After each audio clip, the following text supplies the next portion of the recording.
Today I'm excited to teach you how to draw this piece of driftwood in willow charcoal.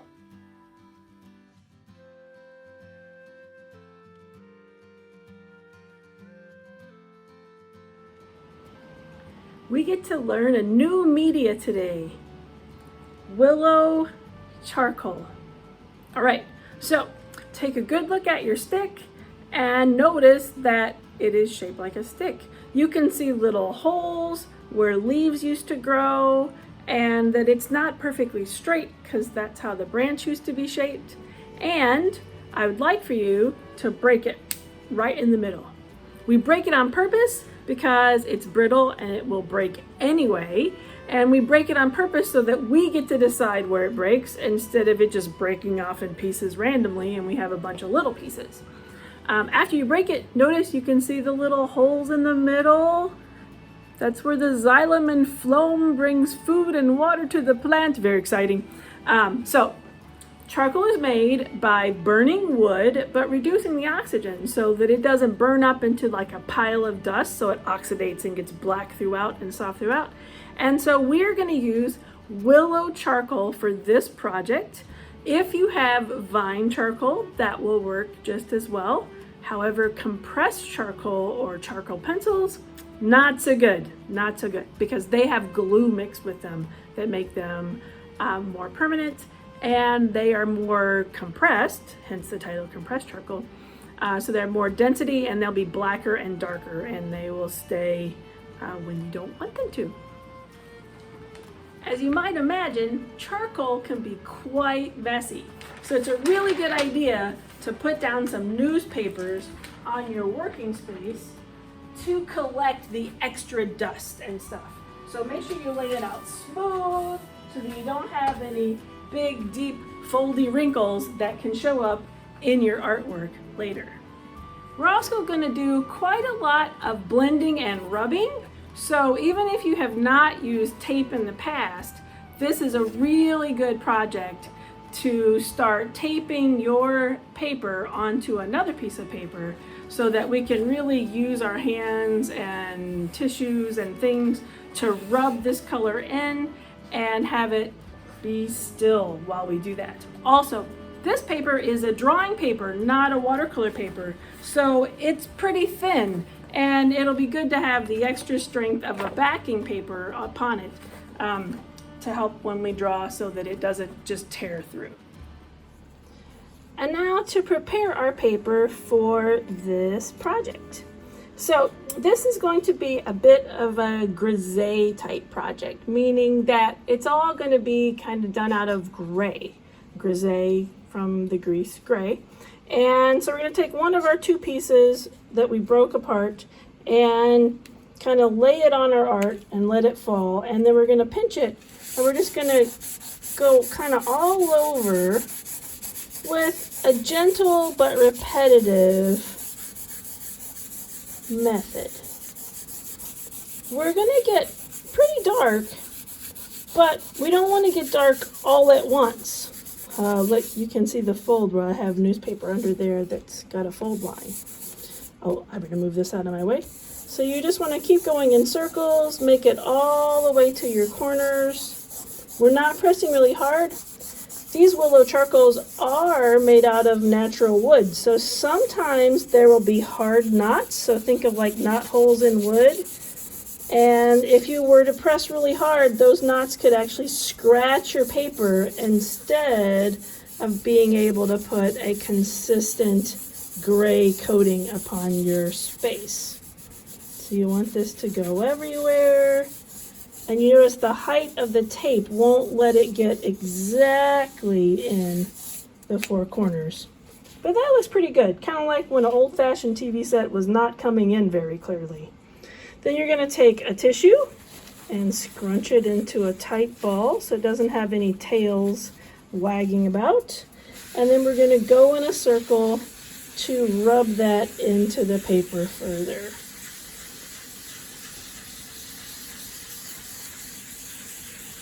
I'm sure this is quite new to most of you. Some of you maybe have done this before. But this creates basically a blackboard or a slate effect, because now when we draw marks on it, we can erase it with our finger, we can erase it with our tissue, and it's great. So once you've done that one time, even though I know like your hand can erase it and your finger can erase it, you don't have to worry about coloring that whole dark thing on there again. So if something is light somewhere, don't let that bother you.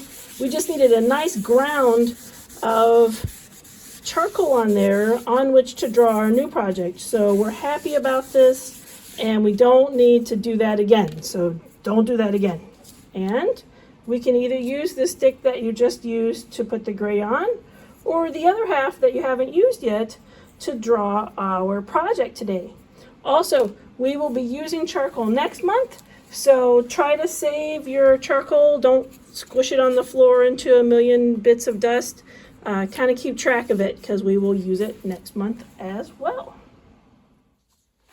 I've chosen the topic of driftwood because it has a very natural, curvy shape, and it doesn't have a lot of tiny details, but it has some holes and shadows and lines that make it very interesting, but also every piece of driftwood is different. So this is a great one to learn about the charcoal, and that way if you make a mistake, it's still going to look good.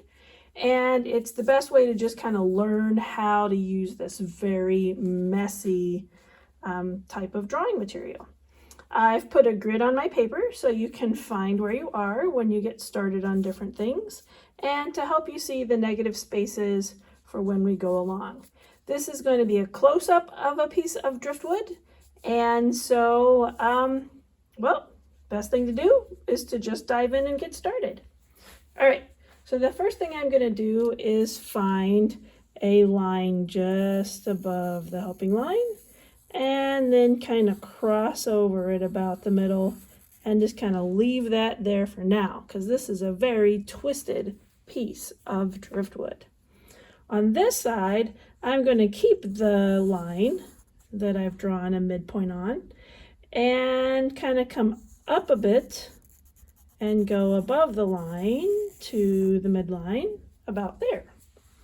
Then I'm going to create an overlapping kind of arc space for part of that. And you can see it just draws. And I'm trying not to use all my might, because if I used all my might, it would probably crumble. And I'm going to come down a ways. And then I'm going to draw another line in between there. So it looks like a river coming to an end there. I'm now going to use my finger to erase this part. I'm wearing a glove because I just prefer that. My skin dries out easily, and so that just helps keep the moisture in my skin. But you don't have to use a glove. You can use your finger and then just moisturize thoroughly afterwards. All right, so then I'm going to start about here, and I'm going to come all the way down and parallel to the edge at the bottom. You can see it kind of has like a twisty rope kind of feel.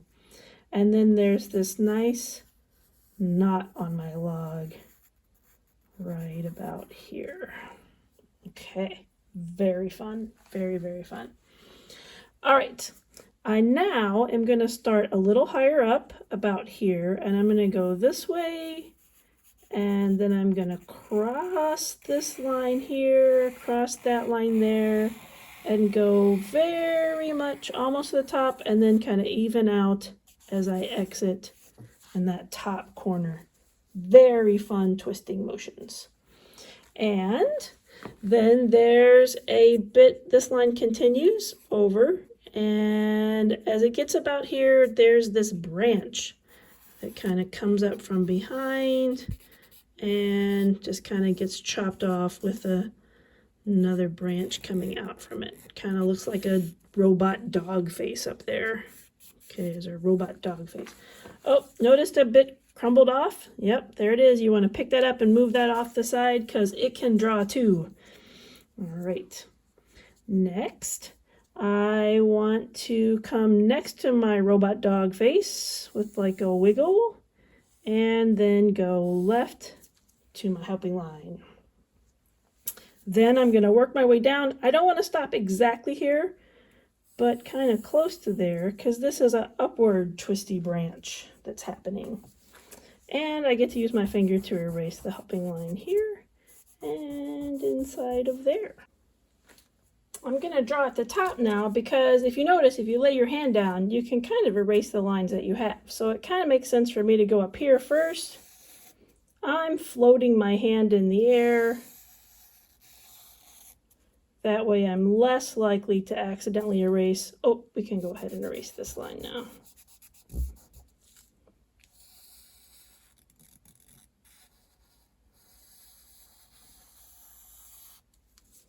And there's a knot in the log about there, which kind of looks like an eye.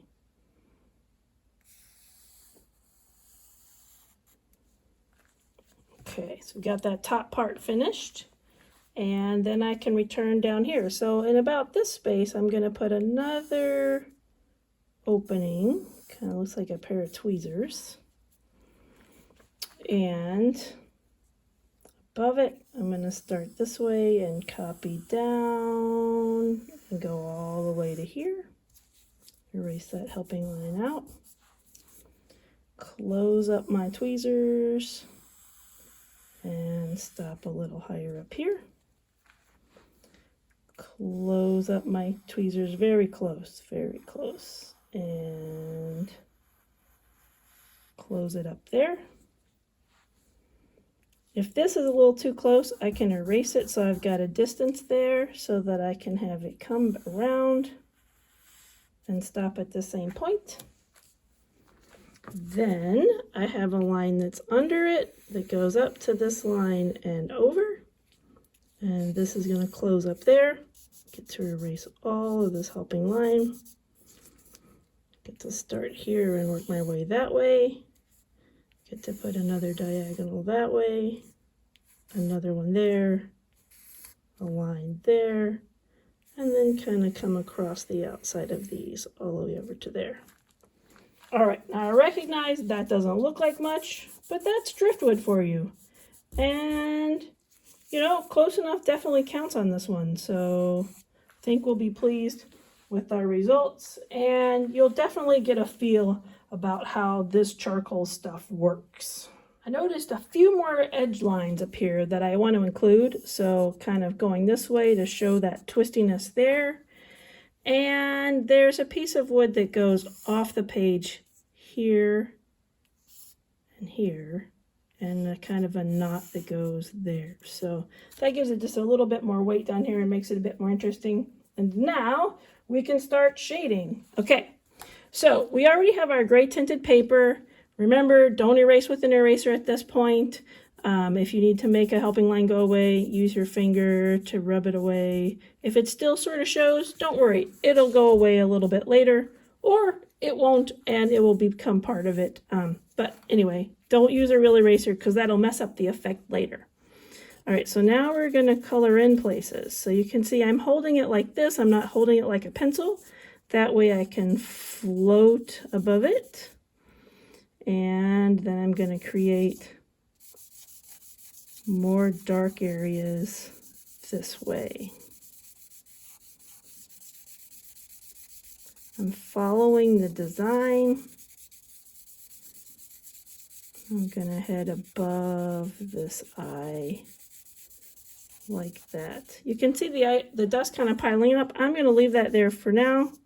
Now when I rub it with my finger, I have to rub super gently, because if I rub hard, it'll erase it.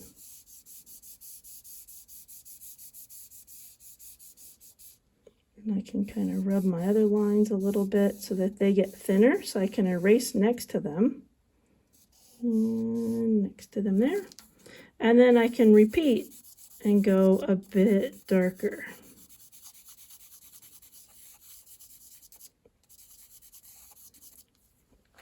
All right, I'm pretty pleased with that section. I'm going to do a little shading right here. Blend that up. Blend underneath it, that eye. Kind of just rub those edges to be a bit calmer. just like that. And then I can redraw my contour line. All right. Next, I've got this line that got overwritten by the other direction. So I will draw that back. And I'm going to darken this crevice that goes in between here, like this. Going to work my way down. This part between these two lines gets colored in. And you would think that that spot would be colored in, but really it's the part around it that gets shaded so that that part stands out. And then this part under here is shaded. Okay, I've got the left side pretty well done. This line that we drew early on is actually more subtle than that. So we're just going to rub it slightly so that it becomes a more subtle line. And then this line, I think I need to adjust it to bring it out a little farther. So sorry if you thought you had it exactly where you wanted it, but I decided it needed to share this line for our dog stem up there. And I noticed that because when it comes time to shade here, the shading goes very horizontal out of that space.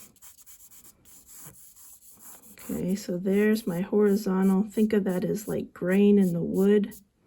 You can see I'm kind of just petting it to get it to come across there. And if I get a little too much, I can kind of use a clean finger, relatively speaking, to go backwards. I'm going to get it darker up here on this top edge though. So I'm going to coax that on gradually and then get this line quite dark right here. I think I need a more subtle joining here, so I'm going to erase this part a bit more. Okay, and then that's that from down there, and a little shadow on that point that sticks out there. Okay, this is negative space, so we'll tell you what to do with that later. But let's get our dog branch up here. And I'm just going to add a little more to it because it was a little skinny. Little crevice there. Shadow there. There we go. It's kind of fun to use your finger to push this around. This is good practice too for if you ever want to do chalk pastels, because there's a lot of blending on those guys. All right, and we're going to color inside this aperture that I was referring to, kind of like tweezers. It's where you can kind of see the wood twists and it's open and you see inside of there.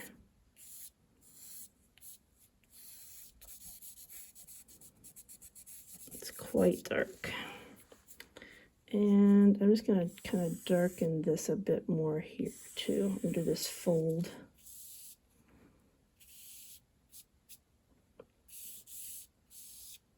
And I'm going to take advantage of this dust that came over here and use that to push that around. Okay, you know what? We forgot something. Well, I forgot something. I'm going to put a little chunk taken out of here and color that in, because that's another aperture in that twisted bit of wood there. All right, and then here's another dark piece.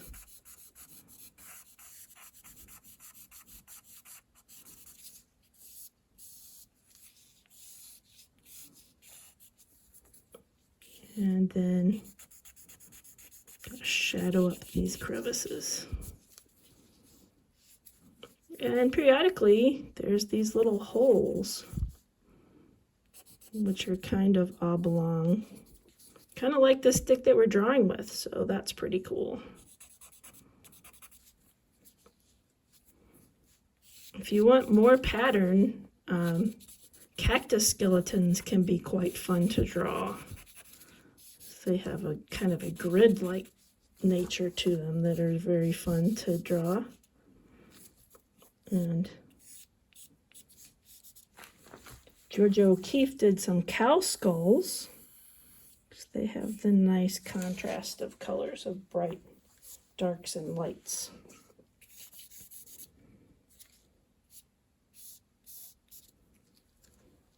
All right, so that's all the dark parts. And before I clean up and move to the light parts, I'm just going to go back and add some more darkness to the darkest part. So this little triangle. So remember, we gradually coax it on. This time I won't be blending it. It gets to stay put. Well, as much as a moving dusty chalk can stay put.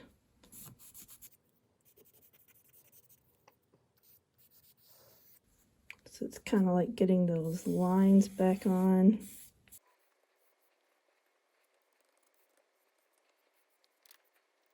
I want to do a little more shadow on this side, so I'm going to draw it back dark and then kind of drag it. Get a little more color on this bottom edge and then redraw it. So you saw some repetition there to get that shadow edge down there.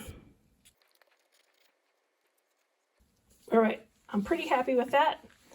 So now luckily we have our paper down here, our newspaper. But if I dump it off, I don't want to dump it off right underneath, because then it might be a bumpy underneath there that can show up again. Kind of like when you ever did rubbings on gravestones or things to get textures to show through. So I'm going to move it off to the side and tap it off and then bring it back. All right, that is all the way drawn. And so my goal is to not touch it anywhere that I have put the charcoal drawing. And now we're going to spend some time with our eraser, an actual real eraser, to erase out the negative space. This is my eraser from our drawing kit, and you can see I've just cut it in half. It will cut with a pair of scissors, and you want to keep your charcoal materials separate from your pencil or graphite materials. Your pencil stuff will not mess up your charcoal stuff, but your charcoal stuff will mess up your pencil stuff because it's quite messy. So just keep them segregated. This one is now a charcoal only eraser, and this could get quite dark and still work. So don't worry if it gets all black. Don't worry about trying to clean it. If you give it a bath, it won't work. You can try it if you want, because we all learn things our own way. But this is my charcoal eraser now. And so I'm going to start off by erasing down here and see how easily it comes off in that space. But you want to save this till the last step because it messes the paper surface up. And well, it changes the surface of the paper. So all that grisaille stuff where we gently rubbed gray on, that happened onto the gentle tooth of the paper, and now the tooth of the paper has been changed after it's erased, and so the chalk can actually go quite dark there. So you want to be very cautious when you're erasing out that negative space, that you don't erase too much, because you don't want to have to do that whole grisaille thing over again. Okay, I'm going to rotate it because I'm bigger than it is and come in and get this negative space. And just keep a close eye on where you've gone, and that should make it a bit easier. Always start in the middle of something when you're trying to get close and like sneak in close to something, because if you try to aim right for the place that you're erasing, you might overshoot and be erasing inside your drawing where you don't want to be. Also, I'm using that area, but I could use one of these corners, right, from where I just cut my eraser, because that might be helpful in those tiny spaces. And just kind of move your head around so you can see where that eraser is touching your paper for those places. All right. And now we have this space here. So this is pretty nice because we end up with 3 pretty good places of the lightest color, good for composition.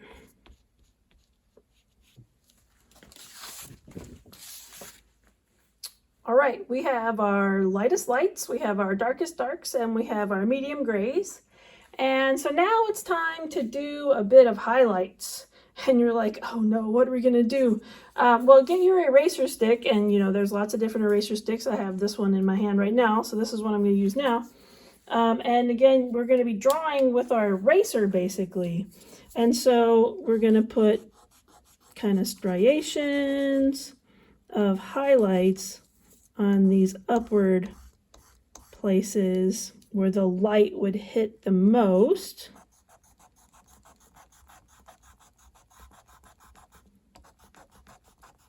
And you could use your pencil eraser if you have a drawing kit from before you have an eraser stick. And you might be thinking, but Miss Alayne, you just told me not to mix my charcoal materials and my drawing materials, and I really like using my eraser stick on my graphite drawings. Well, as well you should.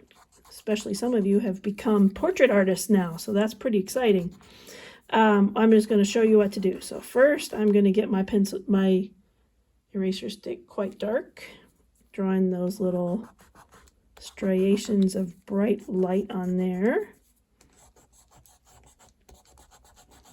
And not a ton is happening. There's just like a little bit. I'm trying to follow the shape. But enough is happening. Enough is happening to get these fun driftwood striations. It adds to it.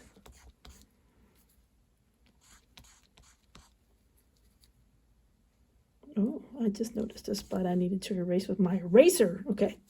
All right, let's do that really quick.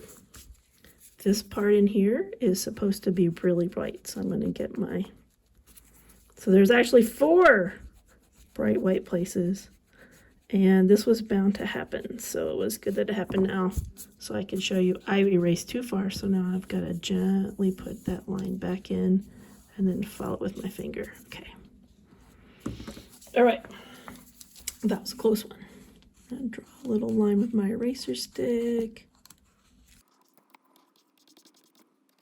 All right, so my eraser stick is quite dark. All you need is a little piece of sandpaper. And then you just kind of erase it on the sandpaper and it cleans it right off. Also, when you erase it, have it low down. Don't have it sticking out all the way, you know, have it low down when you're using the pressure of the sandpaper to clean it off and when you're using it. And you'll find it'll work a lot better when it's freshly cleaned off too.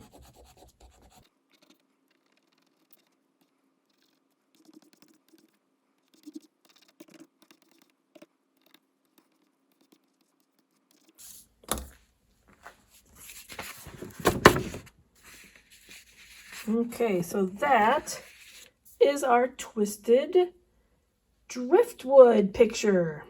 And now grab a can of hairspray and I'll show you how to fix it. Even though I'm sure many of us used a lot of hairspray in the 80s indoors, I prefer to do this outside so I don't have to live with the scent a lot longer than that. So find a day when it's not so cold and crisp and not too windy, and just step outside, and any hairspray that comes in an aerosol like can is going to work great. And then always kind of like clear it first and then hold your artwork vertically and the can about this far away, and you're going to move left and right across it and up and down. And then, because we're likely to forget the corners and the edges, just go once more around the corner. And it's pretty wet from that, so you're going to want to leave it flat to dry. After spraying, you'll notice that your artwork itself will dry quicker than your tape, and that your tape may be sticky for a while. So it's okay to go ahead and remove the tape as soon as the artwork itself is dry, even if the tape is still sticky. And so we're going to pull low and at a right angle. Look at that nice crisp white edge. And this is helpful for you to see too, that when we erased here, we didn't go all the way to pure white, and that's okay. So don't drive yourself crazy trying to erase it all the way. We just want a really good contrast between the darks and the lights in our images, and that looks quite interesting to have that there. So we're winning. And then you kind of rotate as you pull, and you can use a finger to kind of steady it when you pull the tape away from your image. And I just keep rotating it so that I can always be pulling to the right with my dominant hand. And I'll put my finger there. And a little paper might come off, but that's not a big deal because that's over on the margin and it won't show up so very much. All right, I've got all the tape off and a little dust got right there, and it's okay to go back in and kind of erase the teeny bit. That didn't get sprayed, so it'll erase pretty easily off of there. And don't love and hug this and stuff, because even though it's been sprayed, if you're rough with it, it will still get dust in places. It's just a lot better than it would be if you had not sprayed it. And so now is the time to sign it, and you can either sign it here or here. I'm going to actually choose to sign it right here this time.